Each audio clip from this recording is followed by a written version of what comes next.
مرحبا وأهلا بكم في برنامج داخل واشنطن. أنا مضيفكم روبرت ساتلوف. حتى في سنوات الانتخابات الساخنة تظل المحكمة العليا بعيدة عن الدراما السياسية، وبالرغم من أنها تقع في الجهة المقابلة لمبنى الكونغرس، فالمحكمة العليا هي من الأماكن القليلة في واشنطن التي يسود فيها النظام والهدوء والسكينة. وحتى عندما يستمع القضاة في إثوابهم السوداء الطويلة لخطاب الاتحاد الذي يلقيه الرئيس، فهم لا يصفقون حتى العبارات الأكثر وطنية التي ينطق بها الرئيس.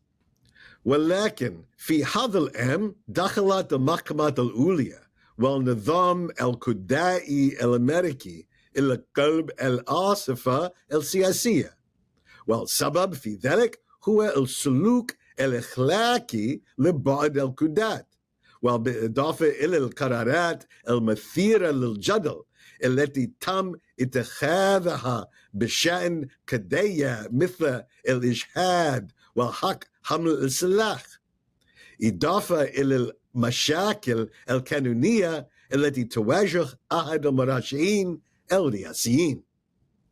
لمناقشة العلاقة غير العادية بين المحكمة العليا والنظام القضائي الأميركي والانتخاباتنا الرئاسية، يسعدني أن أرحب باللجنة من الخبراء السياسيين كايل كونديك وجيسيكا تايلور وأشر هيلدبراند. Welcome back to Dakhel, Washington. Geography tells you a lot. Congress and the Supreme Court right across the street from each other in Washington, D.C. Sometimes they're a million miles apart. Sometimes they're close neighbors. These days, a lot of politics comes from the usually staid, calm court, both on issues and on personalities. Let's take a look at the political engine that the Supreme Court has become for today's election moment. First, let's focus on issues. The court is at the center of some of the most heated issues in American politics. Let's start with abortion. Asher, what is the Dobbs decision, and why has it become such a cause célèbre for Democrats, perhaps the most important political quiver they have, the political arrow they have in their quiver?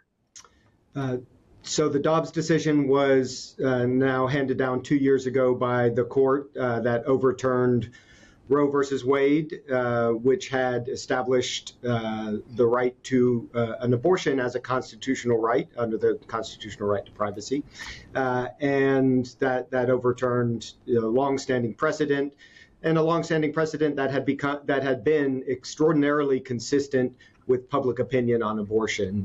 Opinions vary widely about some of the details, but consistently for the past 3 decades at least, a majority of the public supported the status quo represented by Roe versus Wade, and therefore opposed a decision to radically alter that. Since then, out in the states, we've seen just a dramatic polarization of policies related to abortion rights and access, with some states acting swiftly to restrict it, and other states acting to codify it in their constitutions or in other policies. And it's become probably the most salient political issue for the parties and for many voters. That was certainly true in the last midterm election, and it's shaping up to be true again in this general election as you look at 2 presidential candidates as well as many congressional state legislative candidates who have vastly different views on Dobbs and on the future of abortion policy. So, Jessica, there's a real debate even among Republicans. Should there be a single national standard, a federal law, or should the states all determine their own individual laws on this? Where is Donald Trump on this critical issue, and where is the party on balance on this issue? Well, if you look back through Donald Trump's history, you can find him on about every side of the issue. And that's even to the frustration of some Democrats. We at the Political Report recently did some polling and found that this issue is hurting is helping Senate Democrats in some of these critical swing states. And it's simply because a lot of these swing voters don't believe that Trump, when you look back again at his background, he said he was strongly pro-choice at one point before he entered politics. They do not believe that he would back a national abortion ban. And he has said that he would not. And you had, after 2022, after the Dobbs decision, you had a cohort of senators led by Lindsey Graham, who has been surprisingly one of probably the most surprising ally of Trump over the past 8 years, say that there should be a national abortion ban, a 16-week ban, and that gave Democrats some more fodder to use in that regard. And so when we have seen this measure come down to the states, even very conservative states have sided on more abortion rights access. Ohio, Kansas, very conservative states. And so I think that's the impetus for some of these conservatives, that when it does go to the states, then if the issue at least is put before voters and not before just the more conservative legislators, that they err on the side of more freedom and more access. And so I think that's why you have seen that push. But it is, like I said, it is very frustrating to sort of nail Donald Trump down on this issue. But right now, swing voters particularly are not convinced that it is an issue, even though Trump appointed those critical justices that overturned Roe v. Wade. They are not sort of placing the blame at his feet. Interesting. Now, Kyle, the Dobbs decision has given birth, as it were, to other sort of follow-on national debates that the Supreme Court has weighed in on. Access to abortion pills, a medical procedure called IVF, in vitro fertilization. I mean, the politics of personal reproductive rights in America is a very complicated issue these days. What's going on here? Yeah, absolutely. And, one of the things that I think is tricky for Democrats, as Jessica suggested, is that Trump is not viewed as being as conservative on this issue as his party is. And it also seems possible that if Trump were to win again, that his administration and some of the key people that he appoints would also be sort of more conservative on some of these social issues than Trump himself is. And the question then would be, how much leeway would they have? There's some belief that a new Republican administration would seek to use a basically ancient law going back to the 1800s that could effectively be used to ban basically the most common abortion drug out there that would have the impact of making abortion access just much more difficult, even though abortion access in states that had approved it would still remain on the books. It's just practically speaking would become more difficult. You had a Republican House member just recently basically come out against in vitro fertilization, which some people on the right believe is effectively akin to infanticide. I think a lot of people, including myself, would strongly disagree with that. But that is a procedure that has allowed a lot of people to have children in ways that they might not otherwise be able to.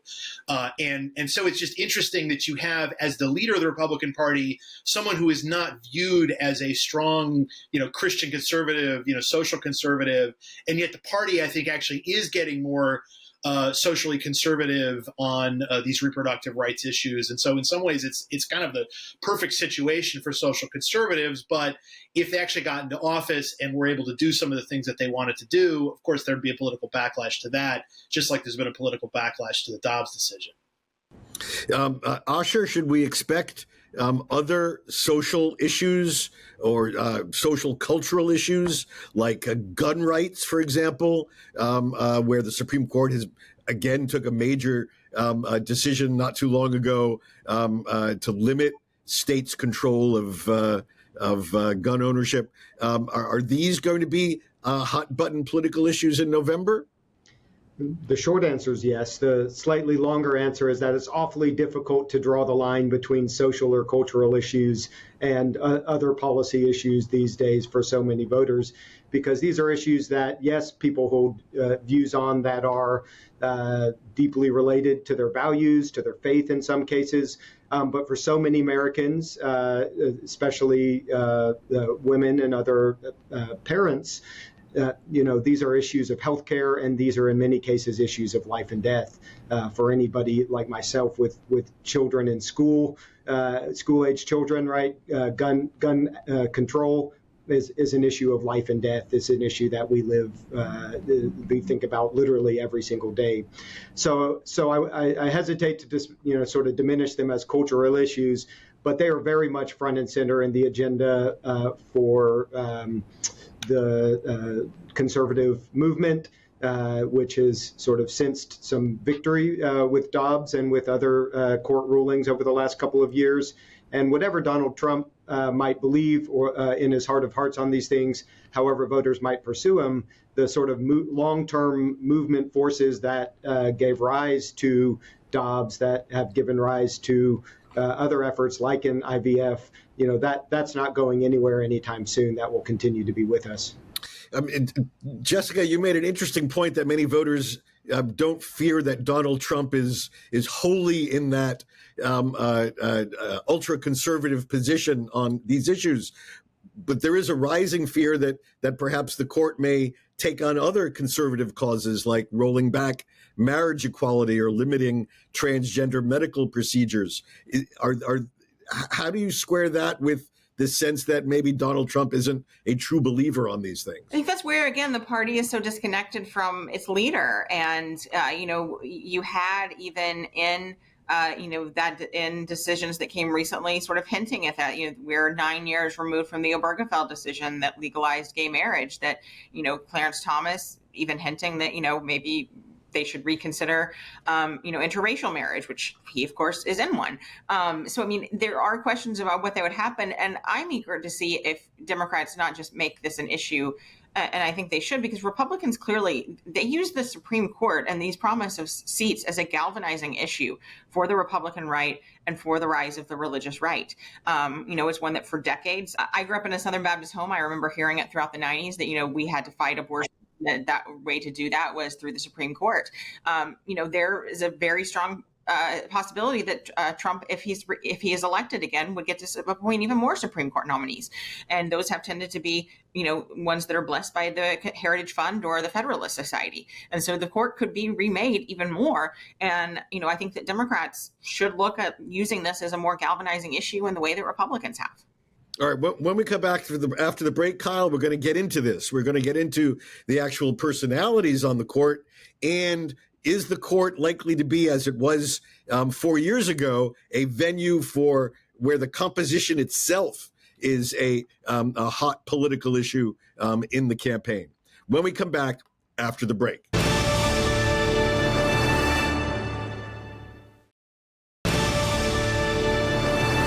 My guests again today include Kyle Kondik. Kyle is the managing editor of Sabato's Crystal Ball at the University of Virginia's Center for Politics, and he is on the CBS News Election Decision Desk team. He's the author of The Long Red Thread, A History of the Growth of Republican Power in the U.S. House of Representatives, and The Bellwether, an analysis of Ohio's presidential voting history. And with us is Jessica Taylor. Jessica is the Senate and Governor's editor for the Cook Political Report, covering local and national politics. She's also the first woman senior author of the venerable Almanac of American Politics, which she's done in both the 22 and 24 editions. Previously, she reported for Inside Elections and National Public Radio. And with us from Durham, North Carolina, is Asher Hildebrand. Asher is an associate professor of the practice at Duke University, one of America's finest institutions of higher education. Before becoming a scholar at Duke, Asher worked in national and state politics in both Washington, D.C. and in North Carolina. All right, Kyle, let's take a look from issues to some personalities. Certain members of the court have been getting a lot of headlines lately, not for very positive reasons. Ethics violations, or at least questionable ethics, or questionable political stances. Let's first focus on Clarence Thomas. Why is he getting some unwelcome headlines from his perspective? Yeah, it seems like Thomas has really benefited financially from his relationship with a very wealthy donor who's connected to Republican causes, and so he hasn't disclosed or hasn't disclosed fully vacations and flights and whatnot, it also seems like. It's almost like Thomas kind of got some help basically to keep him on the court because, he could have left the court at some point and maybe made more money. But he also is probably the most ideologically conservative member of the court. And of course, this is a court that's dominated by conservatives anyway. But Thomas takes a little bit of a different tact on things than even some of his colleagues on the right do. And so there's been that controversy with Thomas, but again, once someone gets on the Supreme Court, basically it's very difficult to not just to remove them. You have to impeach them, which is a very high bar. But also, it's even difficult for other branches of government to impose even any sort of real ethics standards or to have some sort of consequences if ethical standards are broken. And so. It's just part of the court is that it's once you get on it, it's very hard to really hold anyone accountable once they're a member. And Asher, another member of the court, has also been getting some headlines lately for what some people view as some questionable decisions he's made. Samuel Alito, what is his story recently? Well, his story and his spouse's story, the headlines Alito has received have been for displaying on a couple of occasions at their primary residence and at a second house flags that have become associated with various causes that were displayed at the January 6th insurrection. And that includes hanging the American flag upside down, which was seen as a kind of rallying cry for some involved in January 6th, as well as displaying another flag at their beach house, which has become associated with some causes on the far religious right. Alito has said, well, she makes her own decisions. That's not on me. But I think both the Thomas case and the Alito case are coming in a context where the court itself has become so permeated by partisan politics, from the confirmation process to the procedural motions and decisions it makes to, of course, the rulings it makes, where the court has already lost so much legitimacy in the public eye, in part because of those partisan politics. And so to have Thomas's apparent conflicts of interest, to have Alito, and not to mention Thomas's own wife, who was more directly involved with some organizations that were involved in the January 6th insurrection, and then Alito displaying his wife displaying these sympathetic flags. It's just kind of fuel to the fire of a court which is really at risk of losing its legitimacy in the eyes of the public. And Jessica, as Kyle said, in our system, the judiciary polices itself.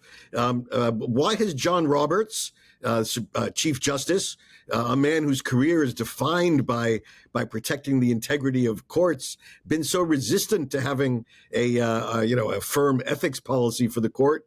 And what are some senators I've seen taking up the charge in the absence of any clear effort by Chief Justice Roberts on this? I think that Chief Justice Roberts is cognizant of the reputation of the court, and I think you see that in the way he handles some of his, questions and things from the bench, and in some of the decisions and different things that he wants to be seen as above politics. But I think he is also hesitant that there is supposed to be this independence, that they sort of police themselves. And, then, of course, we had the unprecedented leak that happened ahead of the Dobbs decision. And so the court has just increasingly become seen as partisan. And I think it reflects just the current state of politics. You look back at some previous Supreme Court confirmations, and these were typically overwhelmingly bipartisan, affairs where Republicans would vote for Democratic nominees because they were seen as well qualified. And nowadays it comes down to just party line vote. And I think that has only solidified the court's, partisan view in that regard. And you are seeing Democrats particularly saying that there should be more, more limits or regulations or things on especially ethics and different things. But again, when you see the Congress is so polarized, how are they going to pass anything? So I think it's sort of a catch-22 that, okay, well, the court is polarized and politicized, but the legislative branches too, and I do think sort of the judiciary of our three branches was seen as supposed to be the one that was above politics, but it does seem to be in the nature of the rest of the three branches. It's clearly moving toward that, and I'm not sure what recourse could be taken at this juncture. Jessica, I also wanted to ask you, you follow the Senate so closely. The Senate will soon lose at least the leadership of the wizard who has managed all these Republican successes, both stopping Democratic nominees and gaining Republican victories. And I'm talking about Mitch McConnell. Will his departure from the leadership, do you think, have an impact on the Republican ability to sustain this winning streak? Mitch McConnell, I think his greatest legacy is going to go down remaking the courts, not just holding critically that seat when Justice Scalia died ahead of 2016 Open that Trump then was able to fill with Justice Gorsuch, but also with remaking the entire judiciary and a lot of these lower court decisions. That is absolutely going to be his legacy. I think it depends on who succeeds him. If it is someone, his top two lieutenants, John Cornyn of Texas and John Thune of South Dakota, I think it probably continues in much of the same way. But if there is more of sort of a rabble-rouser type, Rick Scott of Florida has thrown his hat into the ring there. Mitch McConnell actually does work across the aisle. I think in some instances, maybe not in those instances, but he's an institutionalist. So, Kyle, it wasn't too long ago, just before a presidential election, that the court was the center of our national politics because there was a vacancy just months before the election, and Donald Trump pushed through one last nominee to solidify a conservative majority. That was the story about 4 years ago. Where are we today? Well, look, I mean, this is a very conservative court, but of course, there could be a vacancy at any time. You could have a member decide to resign. You could have someone die in office, and we're at the point where Democrats do still retain the Senate and Biden is president. And so if there was a vacancy before the election, I assume Democrats would race to try to fill it. If they were able to muster the votes to do it, they would fill it. I think looking ahead too, one of a lot of different outcomes possible for the election. But if Trump wins the presidency, my guess is he probably would have the control of Congress, the House and the Senate as well. And so they could, fill court vacancies as they please. I mean, Asher, what Kyle just described sounds to a layman like a constitutional nightmare. Is that a broken system? Well, I think it's the result of a system that's arguably already broken with the precedents that have been set. So yes, it's a nightmare, but it's a nightmare of the system's own making. We'd be remiss not, of course, the court looms over the election in this indirect sense, but we'd be remiss not to also mention that it looms over the election in a very direct sense on 3 cases involving former President Trump, one of which involves his immunity from prosecution for involvement in the January 6th insurrection. And so, yes, it's an indirect consideration. Certainly, the parties may use it. The voters, it may be on the mind of voters. But there's another shoe that's going to drop here just that could have direct implications as well. All right. Well, thank you. Thank you all. Asher Hildebrand, Jessica Taylor, Kyle Kondik, for helping explain the connection between legal decisions, the Supreme Court, and our hotly contested presidential election campaign. Thank you for joining me this week on داخل واشنطن. وصلنا إلى نهاية هذه الحلقة من برنامج داخل واشنطن. إذا كانت لديكم أسئلة أو تعليقات حول هذه الحلقة، وخاصة فيما يتعلق بارتباط بين المحكمة العليا وانتخاباتنا الرئاسية، أرجو التواصل معي عبر تويتر على هاشتاج Inside Washington أو مباشرة على @RobSatloff. نلتقي في الأسبوع المقبل، وحتى ذلك الحين شكرا لكم وإلى اللقاء.